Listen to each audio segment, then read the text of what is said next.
Habib Abdullah bin Husain bin Tahir. Habib Abdullah bin Husain bin Tahir yang menyusun kitab Sulamut Taufiq. Sulamut Taufiq yang terkenal di pondok-pondok pesantren. Kitab yang tipis yang membahas tentang ilmu-ilmu wajib yang kita pelajari. Sulamut Taufiq disyarahi oleh Syekh Nawawi Al-Bantani dan oleh ulama-ulama yang lain. Jadi kitab yang terkenal itu karangan Al-Habib Abdullah bin Husain bin Tahir. Al-Habib Abdullah bin Husain bin Tahir ini juga adalah guru dari Al-Habib Muhammad bin Husain Al-Habsyi, ayah dari Al-Habib Ali, penyusun maulid yang kita baca tadi. Habib Ali, ayahnya nama Al-Habib Muhammad, mufti Syafi'i di Makkah. Beliau pernah belajar kepada Al-Habib Abdullah bin Husain bin Tahir. Itu ulama Hadramut. Habib Abdullah bin Husain bin Tahir, yaitu penyusun kitab Sulamut Taufiq tersebut, beliau memiliki keponakan namanya Habib Umar bin Yahya. Habib Umar bin Yahya ini suatu ketika menikah udah persiapan segala macam kan. Luar biasa persiapannya. Kemudian sudah menikah di pagi harinya. Malamnya namanya malam pertama.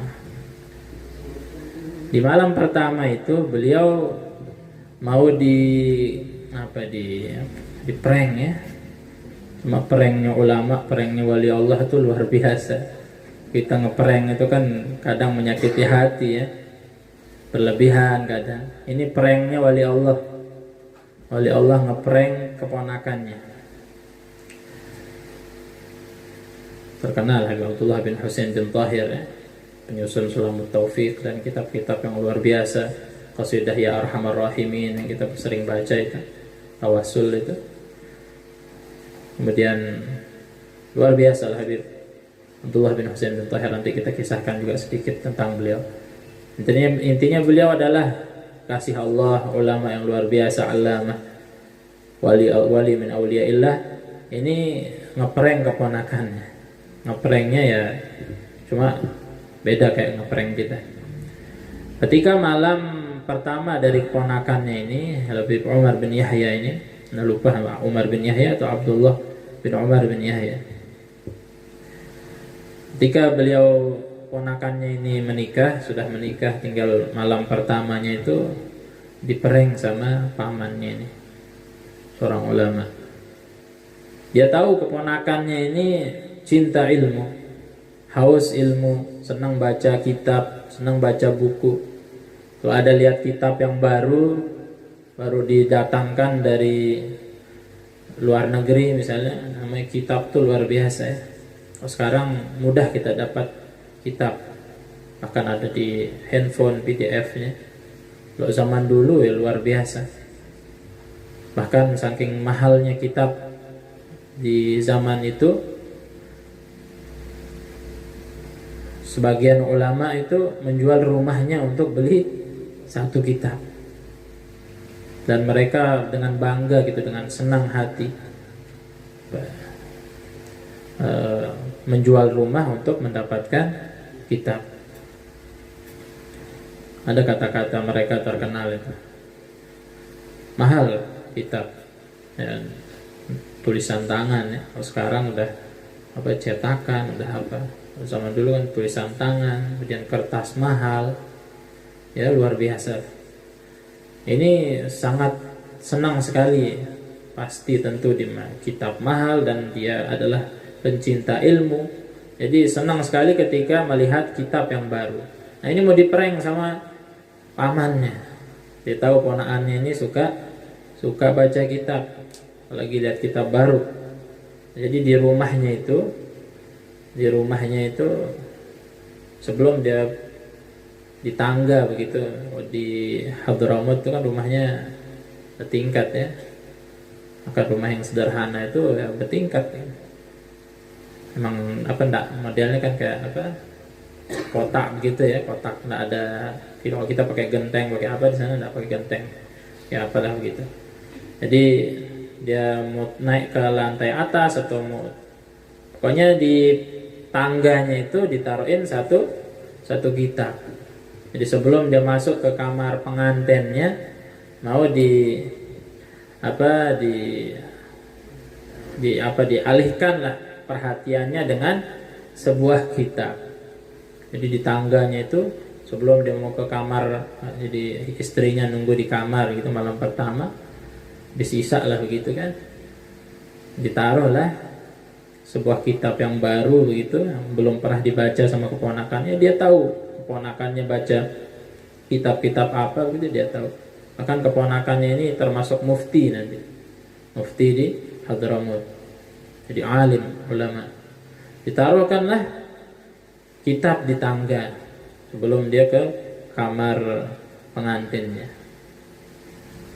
Ya, betul, ketika dilihat ada kitab, nah Masya Allah, beliau pegang, lihat judulnya, wow, luar biasa judulnya. Lihat pengarangnya, Masya Allah, buka halaman pertama, duduk itu di tangga tuh, halaman pertama, halaman kedua, terus halaman 100, halaman sekian, sampai azan subuh masih baca kitab. Hilang malam pertamanya. Jadi begini caranya di prank oleh paman beliau. Jadi pranknya ilmu, ngeprank ilmu. Ponaannya dapat ilmu yang luar biasa. Cuma begitu caranya. Ini ada ditulis di kitab Fawaid Mukhtar, kalau salah ada. Ini luar biasa semangatnya, ini untuk menekankan semangatnya seorang pemuda dalam belajar, dalam menambah pengetahuannya tentang agama, tentang Allah dan Rasulullah Sallallahu Alaihi Wasallam. Bahkan ada yang lain di Hadramut juga, ulama fulan, dia mungkin kisah yang lain, dia mungkin agak susah dia untuk menikah, kendala dana ini, dana itu, dana wahdana. Jadi susah dia ngumpulin uang untuk biaya untuk nikah. Mungkin ada di sini, insyaallah Allah mudahkan dia. Yang lagi mikir pinang urusan dana ini, dana wahdana untuk nikah, insyaallah Allah mudahkan dia, amin ya rabbal alamin. Berkah hadir majlis bersalawat kepada Rasulullah sallallahu alaihi wasallam. Dia nazar, dia bernazar. Apa nazarnya? Nazarnya berat nih, janganlah. Tidak usah yang terlalu kayak begini. Dia nazarnya apa? Dia nazarnya kalau dia bisa nikah dengan seorang perempuan, mungkin ditentukan perempuannya. Kalau dia bisa nikah, maka dia akan khatamkan kitab Asy-Syifa.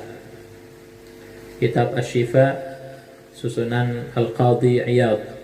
Itu kitab ya 1 jilid, lumayan ya.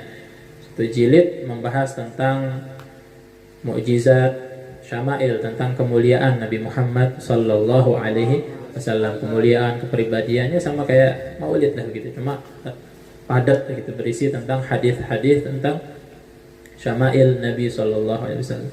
Dia bernazarnya begitu, hatamin kitab.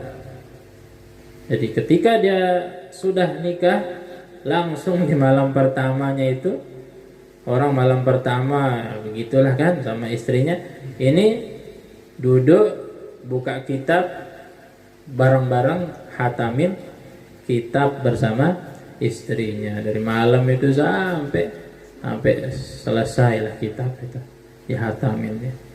Jadi Masya Allah nazarnya, ketika dia dikabulkan keinginannya, dia langsung tunaikan nazarnya. Insyaallah ada yang menazar seperti itu. Insyaallah nazarnya yang kita mampu lah. Enggak usah la yukallifullahu nafsan illa wus'aha.